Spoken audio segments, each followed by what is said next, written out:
KPU DKI Jakarta kembali mempertemukan 3 kandidat gubernur dan wakil gubernur DKI untuk duduk satu panggung dalam ronde kedua debat Pilkada DKI di Jakarta. Tema yang diusung dalam debat kali ini adalah soal reformasi birokrasi, pelayanan publik, dan penataan kota. Kita akan menjadi yang terdepan untuk bersama-sama rakyat membangun Jakarta yang kita idam-idamkan. Untuk mewujudkan itu semua, khususnya yang terkait dengan kepadatan penduduk dengan berbagai implikasinya, termasuk kebutuhan akan lahan hunian, kebutuhan transportasi umum, pendidikan, kesehatan, maupun pelayanan publik lainnya. Untuk itu, sekali lagi kita harus hadirkan birokrasi yang berintegritas, yang handal, sehingga saya akan dapat menjalankan pemerintahan dengan baik, dapat membangun Jakarta dengan efektif, dan tentunya melayani publik Jakarta dengan berkualitas. Ketika kita bicara pelayanan publik, saya teringat ketika 2013 kami mengeluarkan Badan Pelayanan Terpadu Satu Pintu atau BPTSP. Orang suka bertanya, kenapa badan pelayanan? Bukannya kan itu maksudnya perizinan terpadu satu pintu. Kan beda. Kalau perizinan itu warga datang kepada kami sekolah seperti yang berkuasa. Tapi kalau kita bicara pelayanan, maka ketika warga datang, wargalah atasan kami melayani. Jadi dasar pelayanan publik adalah ini sebetulnya. Nah, untuk bisa mencapai ini, kami memiliki sistem, ada kinerja indikator untuk melihat berapa untuk mendapatkan tunjangan kinerja daerah tadi. Kami percaya dengan adanya birokrasi yang bersih, transparan, profesional tadi, tentu penataan kota bisa kami lakukan dengan baik. Apa sih hakikat sebuah penataan kota? Penataan kota adalah berbicara, tugas kami adalah mengadministrasi keadilan sosial. Menata kota lebih dari sekedar menata gedungnya. Karena itu ketika kita berbicara menata kota adalah menata bagaimana warga di kota bisa meraih kesejahteraan, bisa meraih keadilan, dan mendapatkan kebahagiaan. Penataan kota adalah untuk warganya. Dan siapa yang bertanggung jawab itu? Birokrasi. Kalau kita lihat di sini, laporan kinerja CC, kita bicara realisasi program, rencana 100%, terlaksana 70%. Bicara hasil audit BPK, tidak mencapai wajar tanpa pengecualian. Bicara laporan ombudsman, hanya 61, ranking 16 dari 33 provinsi. Dan skor birokrasi. Di tahun sebelumnya, sebelum Pak Basuki menjabat, skornya 100, kemudian menjadi 56. Kami akan mengembalikan menjadi Jakarta yang kepemimpinannya efektif. Terima kasih. Menjelaskan perbedaan dengan debat perdana. Pada debat pertama kali, pertanyaan yang disampaikan kepada para paslon adalah pertanyaan yang sama. Dalam debat kali ini, pertanyaannya berbeda untuk masing-masing pasangan calon karena didasarkan pada visi misi yang telah disusun dan disampaikan kepada KPU Provinsi DKI Jakarta dalam tahap masa pendaftaran di bulan September tahun 2016. Bagaimana pendapat paslon 1 tentang intervensi politik dalam birokrasi dan bagaimana strategi untuk mengurangi intervensi kekuasaan politik dalam birokrasi sekaligus menciptakan profesionalisme dalam melayani masyarakat. Waktu Anda menjawab pertanyaan 2 menit dan dimulai ketika Anda berbicara. Silakan paslon 1.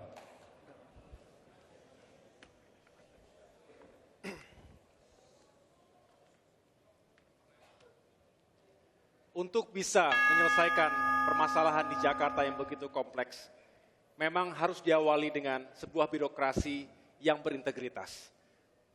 Menggunakan prinsip-prinsip good governance, akuntabel, transparan, responsif, dan juga tentunya capable.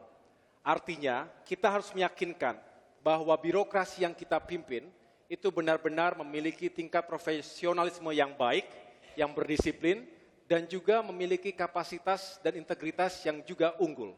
Di sini kita harapkan bisa menjadi kekuatan untuk bisa menyelesaikan permasalahan-permasalahan yang ada di Jakarta, sehingga birokrasi bisa benar-benar melayani publik dengan berkualitas dan tentunya semakin hari semakin baik. Bagaimana paslon 2 menjelaskan pengaruh kenaikan tunjangan PNS terhadap peningkatan kinerja dan kualitas pelayanan publik, serta penurunan tingkat korupsi? 2 menit waktu Anda untuk menjawab, dimulai sekarang. Tugas utama dari birokrasi adalah melayani setiap warga Jakarta, mulai dari dalam kandungan, lahir, sampai meninggal dunia. Jakarta mempunyai 135.222 pegawai, baik PNS maupun non-PNS, dengan 5.046 jabatan. Kami akan memastikan bahwa mereka bekerja maksimal untuk melayani warga Jakarta dengan hati. Oleh sebab itu diperlukan ukuran-ukuran yang jelas. Salah satunya adalah indikator kinerja. Indikator kinerja akan mengukur bagaimana dia mampu melaksanakan tugas dan kewajibannya di dalam melayani warga Jakarta. Ukuran ini dilakukan setiap bulan karena terkait dengan tunjangan kinerja daerah. Dengan cara seperti itu akan ada kompetensi di antara mereka dan kompetisi di antara mereka untuk mencapai tunjangan kinerja daerah maksimal. Artinya apa? Artinya mereka sudah tidak perlu lagi melakukan korupsi, sehingga pelayanan yang diterima oleh warga Jakarta betul-betul bebas dari pungli. Ukuran-ukurannya jelas. Berapa misalnya untuk Dinas Pendidikan bisa menyalurkan KJP tepat pada sasaran. Dinas Tata Air diukur seberapa banyak, seberapa panjang badan sungai yang bersih dan indah. Dinas Taman juga seperti itu. Dinas Perumahan juga seperti itu. Ukurannya jelas. Kami lebih mengedepankan bagaimana kepuasan warga Jakarta terhadap pelayanan birokrasi DKI Jakarta. Terima kasih. Bagaimana paslon 3 melihat kondisi profesionalisme birokrasi di Jakarta dan apakah yang akan dilakukan terhadap PNS yang memiliki kompetensi dan potensi yang sangat rendah? Waktu 2 menit untuk menjawab, silakan.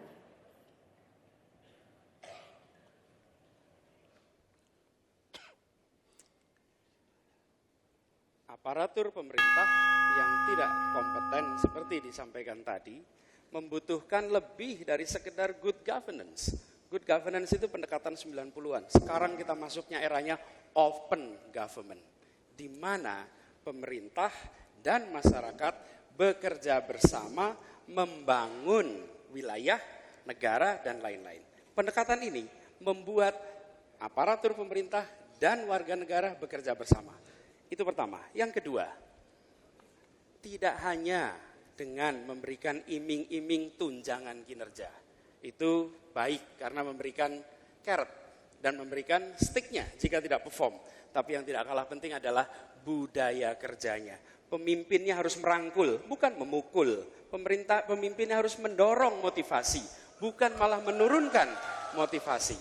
Jadi yang dilakukan untuk membereskan persoalan kompetensi itu, 1, libatkan publik, 2, pemimpinnya memberikan arah yang memotivasi, 3, adalah siapkan pelatihan terus-menerus sesuai dengan bidangnya. Bahwa dimanapun juga, di profesi apapun juga harus ada pengembangan. Dan pengembangan ini harus dikaitkan dengan bidang yang dikerjakan. Karena itu menghadapi persoalan kompetensi, maka kita bisa lakukan dengan membangun budaya yang sehat, partisipasi publik, dan memberikan ruang untuk pengembangan diri dengan sebaik-baiknya. Terima kasih. Masih ada waktu, apakah akan digunakan atau cukup? Debat kedua Pilkada DKI memang sedikit berbeda dari debat perdana.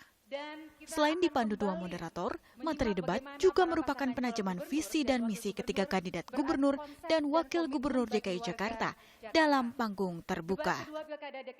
Tim Liputan Kompas TV, Jakarta.